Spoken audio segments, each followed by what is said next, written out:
We're here with Mr. Jimmy Gilbert. Mr. Gilbert's been here since the mid-60s, isn't that right, Jimmy? That's correct. Jimmy moved here from Mississippi, where he had played baseball at Iowa. Where did you play? East Central Community College. Him and his wife, Crispin, moved to Cuthbert to take a PE job here. There was no athletic sports at that time, was there? None whatsoever. And he spent probably 10, 12 years as a PE teacher and dean of admissions and a few other jobs. Dean of students, and athletic director, and soccer coach, baseball coach, golf coach, and finally retired. One of the things, we have a big match coming up Sunday out at the Horde Complex with the women's soccer team, and they're bringing a travel team up, and we're going to broadcast the game. And we want to do a little video of Jimmy, since he's probably the one connection for the last 50 years here, and we wanted to use it sometime during the game. So we brought Jimmy on campus, and we're going to talk a little bit about the history of the soccer program since he did start it. We're sitting in front of the dining hall. Way back in the day, this wasn't here. Is that correct? This is not here, and we started playing soccer here on this particular, I'll use the word pitch, since that's a good soccer term. And the dormitory was not there, the cafeteria was not here, and the field was actually a little bit smaller than regulation size. We could get about 104 yards in length and about 55, maybe 55 yards wide. It was about as big as we could get, so actually for a soccer field it was kind of tight. And in fact it was so tight that the students would sit on the curb on the street over here about 4 yards from the edge of the field and watch the game and harass the other players and so forth. So that's been going on still since then, huh? Yeah. We played here probably 4 or 5 years, and then a good friend of mine that was head football coach here at Randolph County High School at the time said, well, why don't y'all play up on our field? And they played football up on the upper field up here. And I said, well, we'd love to. I said, what are we going to do about the line markings? Our seasons corresponded with each other. And he said, well, just paint yours a different color. So we moved on the upper field, used yellow lines on the field, but we got a field that was about 60, 65 yards wide and about 110 or 12 yards long. And we played there until we built the new Horde complex out on the west side of town. I think when you came here, a lot of people don't even realize that integration was still in place. Exactly. In fact, it started just not long after I came here, but yes, it was still pretty much in place at the time. Well, the reason when you said Randolph Clay High School, that was obviously the white high school, and then down there where you started the baseball field was down at the old Henderson High School. That was obviously the black high school, and again, and you were chairman of the school board, I think, for a good little while around here, and kind of made some of all this happen here. Yeah, I was on the school board for about 20 years and was chairman, I guess, I don't know, 5 or 6 years, and a lot of improvements were made, not only in the high school but in the college as well during that time. Not that I had a lot to do with it. Well, we're going to take a walk up now here. I want George to kind of pan out on the green and kind of show all the folks who played on this field back in the day what it looks like now. Yeah, and then we'll that'll be good because it's really changed. We'll head up to Gilbert Field now is what it's called. This is, obviously it's called Jimmy and Crispin Gilbert Field now, but I'm not sure what it was called. Probably Randolph Clay High School or Randolph County High School back then. Football field, basically. Really the football field. Right. So,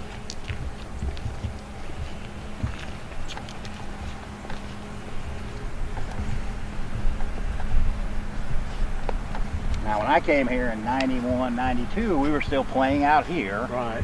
And Derek Yarmola was the head coach, yeah. And that was a team that went to the national championship. Second, as a matter of fact. Exactly. That year. And I remember Florida State sending a club team up here, and we were some kind of good. Yeah, yeah. Those were some really stout teams back in those days. And we actually hosted a couple of district tournaments here that brought in 4 or 5 states. So, Oh, really? but yeah, this is an excellent soccer playing facility here. It's pretty flat, wide, big. Well, I remember the best part about it back then in the day was obviously it was right here on campus, and so Right. you played night games, it was lit, Yeah. and you would draw a very big crowd. Yeah. Now, I don't know if you were here, I know you were here when we planted those trees back there. Yeah. Those were, They've been there quite a while, but I think we just about quit playing. No, we played up here some because I know we used to lose soccer balls. yeah, I think they were about this tall at the time, and now we can barely keep them cut up right in Exactly. there.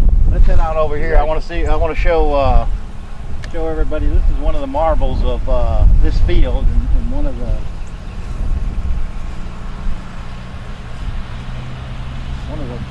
neatest things about this place is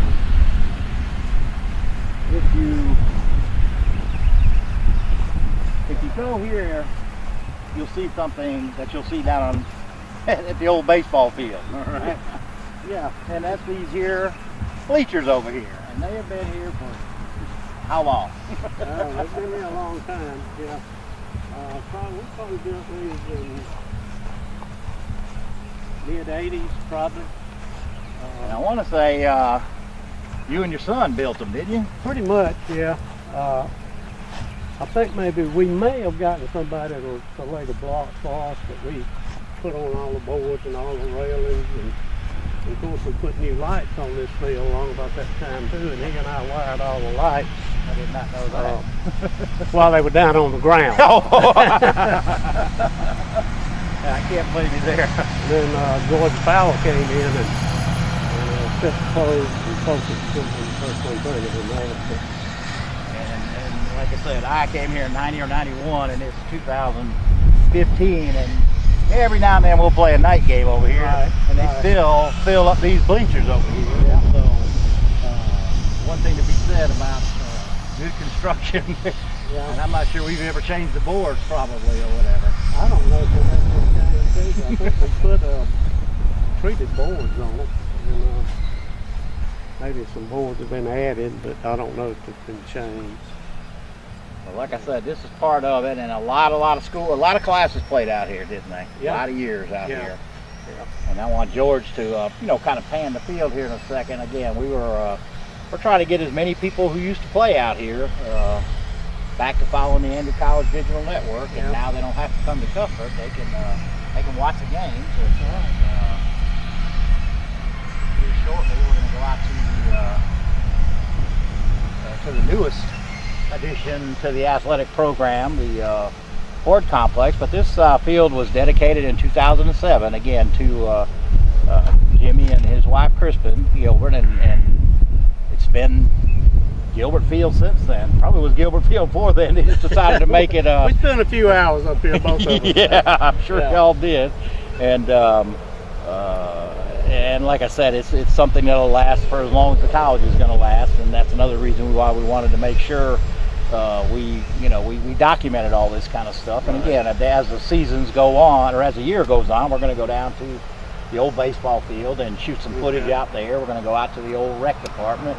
A name from the past, Don Hines won a region championship out there at that rec field, and then it all kind of came together back in what year was Ford? 97, maybe 98.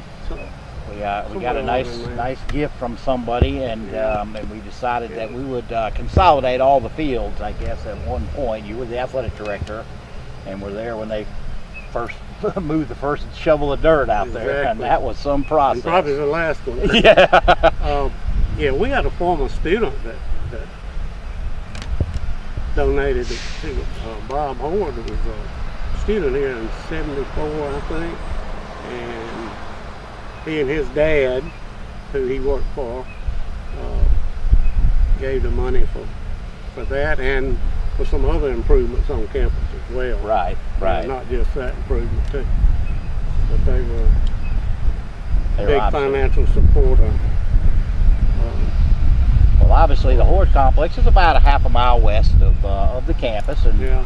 Jimmy and I and George here are going to pack up and head out there, and we'll probably stop at the front gate. You'll be amazed, the folks who've seen it, what it looks like now. Yeah. And maybe I'll send George out there at night. We got it lit up. So Yeah. let's head out to the Horde Complex. Suits me. All right. So now we're out here at Horde, and we've taken a little bit of footage so far, and George got the front gate right here, and Jimmy and I are sitting out here. This was opened up, you said, in about, what, 97? 97, I think. Yeah, the soccer field was actually the third last phase of completion of the whole complex. And the reason being is that we had that good feel in town. And, and so,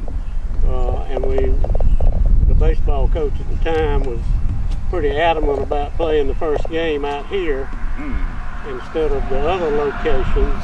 So That Walter Banks. we pushed the baseball and softball fields pretty hard, and then had so it'd be ready for the beginning of the season in February, and then had the rest of the year under September to get this ready. Well, now this was a pasture, wasn't it? Basically. Well, actually, it wasn't much of anything here. On the far end of the in right field where the baseball field is was a trailer park, and there's about 8 or 9 trailers in there. And the college bought that property from that man, and then this other additional part was bought from another individual, and a lot of dirt moving had to take place, it was a long, drawn out process. But we played the opening game of the baseball season out here that year, and I think that may have been in the early spring of '98, if I'm not badly mistaken. Yeah, I remember when the construction was going on. I wasn't working for the college at the time, but there was a lot of earth moves out here, and, Yeah. and we had to take a lot of dirt from one place and move it to another place to level everything out. And as you can see now, we've been out here. We'll be right at 20 years this year, and it's proven to be one of the better fields in our region. Exactly. Every one of the times that I've talked to other players and coaches or whatever, it's always been one of the nicer fields to play in. We have a nice big parking lot. It's very easy to get in and out of.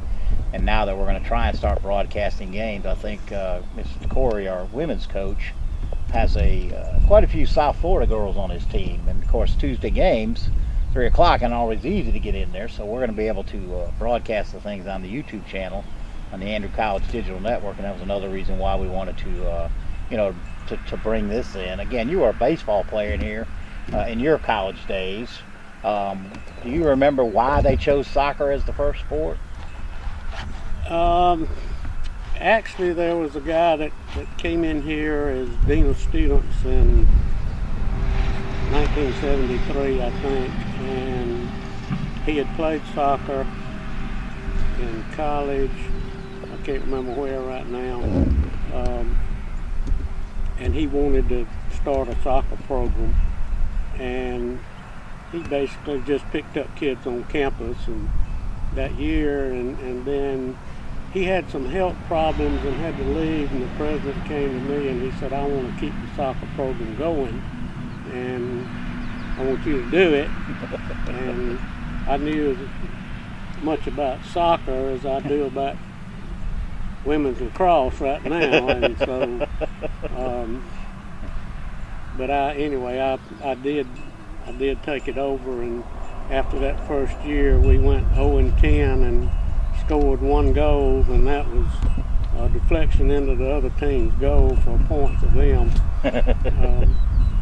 So I told the president, I said, look, if we're going to do this, we got to start recruiting, and so we did, and that's when the program began to move, is when we got out, and we've got a lot of soccer alumni in Florida. You mentioned Correct. The women's coach had a lot of Florida players. I was telling George earlier that I remember looking out on the field one time and all 11 people were from Florida. Well, they don't in play. the starting group. Yeah, And, they don't play soccer in Florida. Never did much, and so all those high school kids didn't have a whole lot of options, did they? Exactly, and it wasn't many. It wasn't but just a few schools in the Atlanta area at the time that was playing soccer. We did have about 3 or 4 kids from Atlanta, and then the more they kept playing up there, the better the quality got, and we finally, kind of balanced the numbers out. Right. But we still, most of it during my time was Florida kids that came up here to play. And I think you continued that tradition with baseball when you started that. I We had a did, lot I of Florida did. kids from Yeah. on the baseball team back then. You can get the right spots down there, and you can do a pretty good recruiting job out of Florida. Well, we're hoping that some of your alumni, some of your former players, see this thing and want to get back to the, get back in touch with the program. Cuthbert's a long ways from there, but again, with us being able to reach out to them, we want to do that. I did want to mention one coach that I believe you hired since you were athletic director. I think his name is Ray Wells. Exactly. Ray Wells came here from.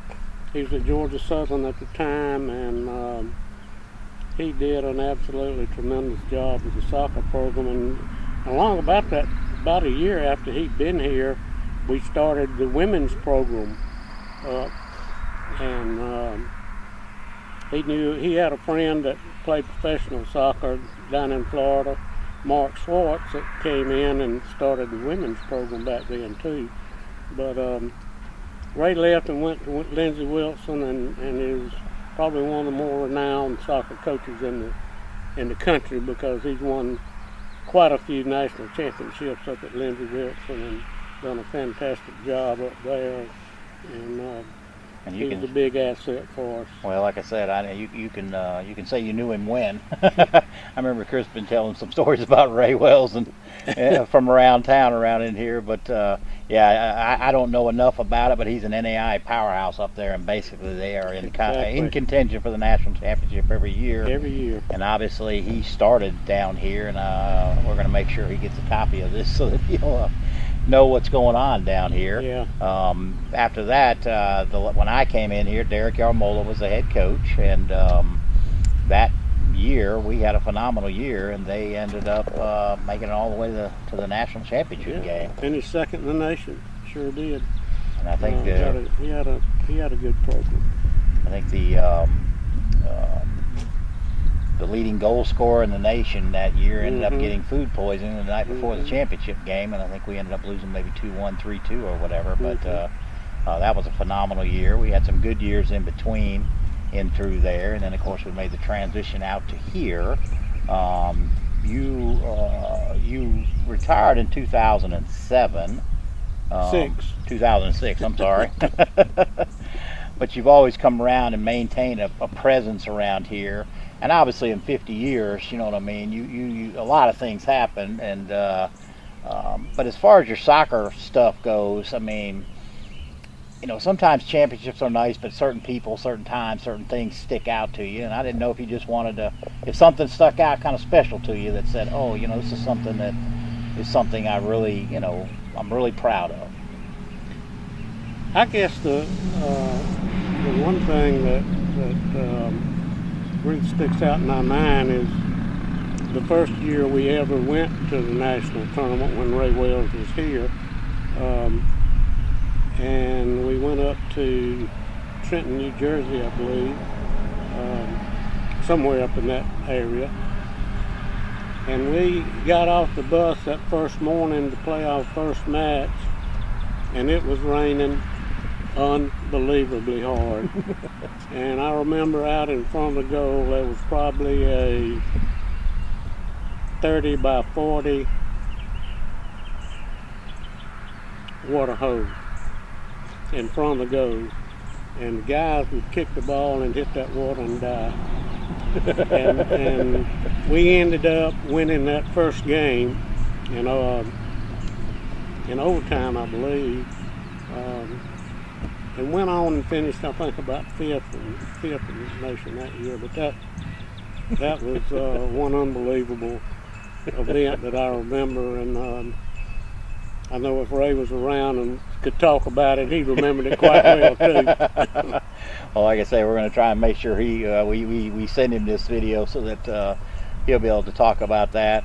Again, you're still part of the family here at the program, and again, we're going to try and do this with the baseball and the softball teams that you've been around for quite some time. Part of this is about the Sunday game we have coming up with the Florida travel team, and again, we're going to broadcast. It'll be the first time we do something out there from them, and we want to start to reach back out to some of our alumni, and we're hoping that we can use you as our best asset. And like I said, one of the reasons we wanted to bring you out here and kind of just talk about the old days, I guess, back in the time or whatever. Anything else that kind of? Yeah, I think our alumni, if they can get access to seeing what's going on here, will step up and I won't dare call any names. I can remember a lot of them, but I would leave out a lot too. Absolutely. So I won't dare start calling names. But there are quite a number out there that I know had good experiences here when they were here, and would be willing to help continue to support this program. Well, we appreciate it, Jimmy. We sure do. And taking time out here, I want to say thanks to George on our cameraman who will be editing this thing put together. A couple of amateurs in front of the camera. We got a professional behind it, so maybe he can do some good with us. But and he also plays soccer. Yeah, he was a goalie on the team this past year, so he knows the lingo, and he'll make us look as good as we can possibly look. I'm not saying he's got a lot to work with, but exactly. He'll do the best that he can with what he had. So again, we want to say thanks, Jimmy. And again, we're going to enlist your help, but we're going to go down on the old Andrew baseball field, and we're going to go out to the old soccer field, and then come back out here to Horde and talk a little bit more about the history of it. But I want to say thanks, and I appreciate it. And we'll see you soon. Anytime. I just want to say one thing to all those soccer alumni out there, and that is, do it again, boys. They'll know what you mean. They'll know what I mean. Thank you, sir.